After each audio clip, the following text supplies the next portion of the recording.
BJP सिर्फ हिंदुत्व के नाम पर इलेक्शन लड़ना चाहती है। बीजेपी मुसलमानों से नफरत और खौफ दिखाकर सत्ता को हासिल करना चाहती है। इनके पास डेवलपमेंट के नाम पर कुछ नहीं है, कुछ नहीं है डेवलपमेंट के नाम पर, मगर बोले जा रहे हैं। अभी आपने सुना कि वारिस पठान ने कहा कि पूरे भारत में तीसरा गरीब प्रदेश अगर कोई है, झारखंड बिहार के बाद तो उत्तर प्रदेश। मगर फिर भी विकास हुआ है। कहां का विकास हुआ हमको नहीं मालूम।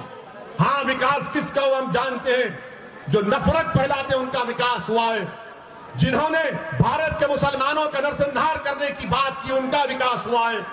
जो भारत के संविधान को, अंबेडकर के बनाए हुए संविधान को अपने संविधान से संघी संविधान बनाना चाहते हैं उनका विकास हुआ है।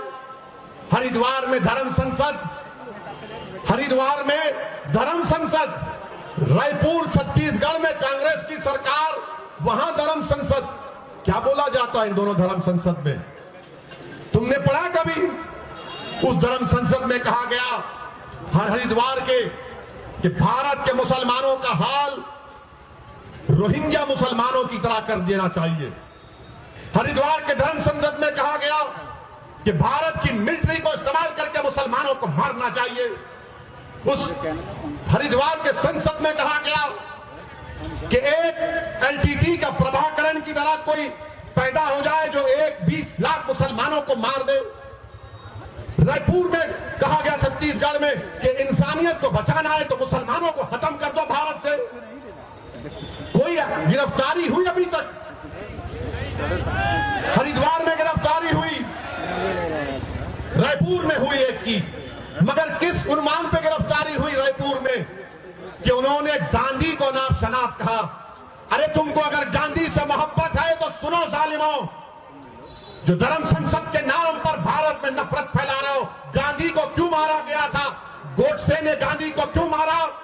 इसलिए मारा कि उसने कहा कि गांधी मुसलमानों की तारीफ की बात करता है, इसीलिए गोडसे ने एक ज़ईफ आदमी के सीने में गोलियां मार दी। अगर गांधी से मोहब्बत है तो गिरफ्तार करो पूरों को।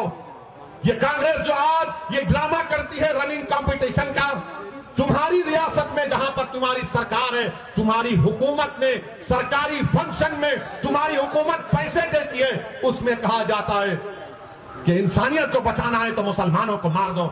शर्म आनी चाहिए इन लोगों को, शर्म आनी चाहिए। याद रखो, अगर मुसलमानों को कोई मारेगा तो मुसलमान को नहीं, तुम भारत के दुश्मन हो। मुसलमानों को सफेद से मिटाने की बात अगर कोई भारत में करेगा तो भारत के संविधान का दुश्मन है। अगर कोई मुसलमानों को रोहिंग्या मुसलमानों की तरह उनका हाल करने की बात करेगा तो तुम दुश्मन हो अल्लामा फजले खैराबादी के, तुम दुश्मन हो मुजाहिदीन आजादी के जिन्होंने इस मुल्क को आजाद कराने के लिए अपनी जानों को कुर्बान किया। तुम दुश्मन हो, तुम नफरत करते हो उन मुस्लिम उलमाओं से जिन्होंने अंग्रेजों की इस गुलामी के खिलाफ जिहाद का फतवा दिया था, मगर हमको मिटाने की बात हो रही है। अगर आज के इस जलसे में असदुद्दीन अवैसी को अनपार्लियामेंट्री अल्फाज या गैर अखलाकी अल्फाज अगर मैं मोदी के बारे में कह दूं या योगी के बारे में कह दूं या फिर बरेली में, यहां पर बरेली में अगर कोई फेसबुक पर कुछ लिख दे तो 4 घंटे के अंदर हजरत पुलिस पहुंच जाएगी उसके घर को और बोलेगी बेटा चल तेरे को दामाद बनाना। मगर ये सब बोलेंगे, ये बोलेंगे तो पुलिस क्यों नहीं करती इनके खिलाफ? इनको दामाद क्यों नहीं बनाती? क्या ये तुम्हारी नाजायज औलाद है जो पकड़ी हरिद्वार छत्तीसगढ़ में?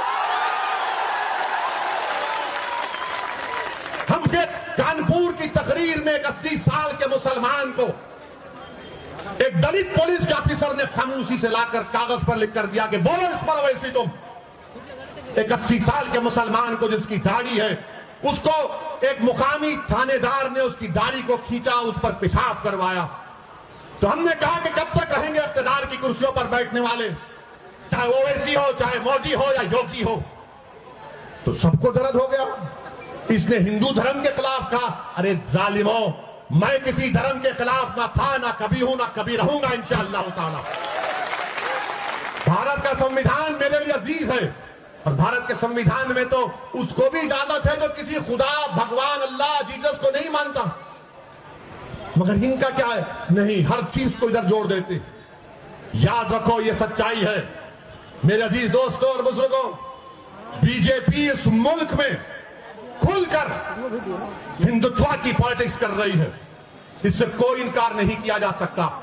मगर मैं भारत के मुसलमानों से, हमारे भारत के उन दलित भाइयों से जो अम्बेडकर को आज भी अपना आइडियल मानते हैं, मैं हम भारत के हमारे हिंदू भाइयों से जो नेहरू और सुभाष चंद्र बोस की कुर्बानियों को नहीं बोले, मैं उनसे अपील कर रहा हूं कि आपको उठना पड़ेगा, आपको ये रोकना पड़ेगा।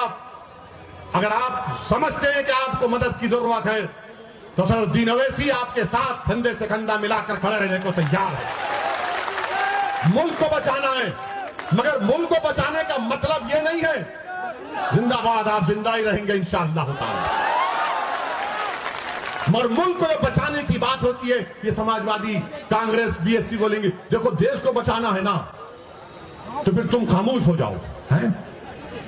ये खामोशी कैसे होगी? नहीं, तुम कुछ मत करो, तुम खामोश बैठो, हम देख लेंगे। तुम नहीं देख सकते इनको, तुम मुकाबला ही नहीं कर सकते मोदी से।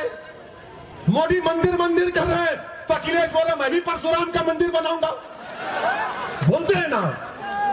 आपका मजहब है, चलिए, हमको इतराज नहीं है, मगर मुल्क में लड़ाई क्या है? योगी आदित्यनाथ ने अपनी तकरीर में कहा राहुल गांधी के बारे में कि राहुल गांधी किसी मंदिर में गए तो उनको मंदिर के आधार नहीं मालूम थे।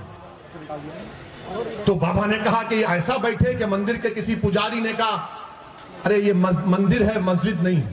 मुझे यकीन है कि मंदिर के पुजारी ने इस तरह नहीं कहा होगा, क्योंकि जब किसी की इबादत गाह में जाता है तो खुदा की इबादत करने के लिए जाता है। लोग दरगाह को आते हैं आला हज़रत के, आते हैं ना, तो क्या पूछा जाता है? क्या पूछा जाता है? आते हैं, अकीदत है, किसी मजहब का आता है। मगर योगी ने खैर इजाफा कर दिया। अब सवाल यह पैदा होता है कि भारत में लड़ाई यह है कि सबसे बड़ा हिंदू कौन है? मोदी बोलते हैं कि मुझसे बड़ा कोई हिंदू नहीं है। योगी बोलते हैं कि मैं अब मोदी के बाद का प्रधानमंत्री बनने वाला हूं। राहुल बोलते हैं कि देश में सिर्फ हिंदू ही प्रधानमंत्री बन सकता है, उनका स्टेटमेंट है। अखिलेश बोलते हैं कि मैं ही सबसे बड़ा हिंदू हूं। हम इन तमाम से कहना चाह रहे हैं, दोबारा कह रहा हूं, आप लोग, मोदी जी, योगी जी, अखिलेश जी, राहुल जी, एक कमरे में बैठकर, वैसे तो बैठते जरूर हैं, हमारे हैदराबाद में कहावत है, मैं तेरी पीठ खुजाता हूं, तू मेरी पीठ खुजा, कहते हैं। आप बैठकर तय कर लीजिएगा सबसे बड़ा हिंदू कौन है। સાચી અને સચોટ માહિતી માટે ઇન્સ્ટન્ટ ન્યૂઝ ચેનલને સબસ્ક્રાઇબ, લાઇક અને શેર કરો।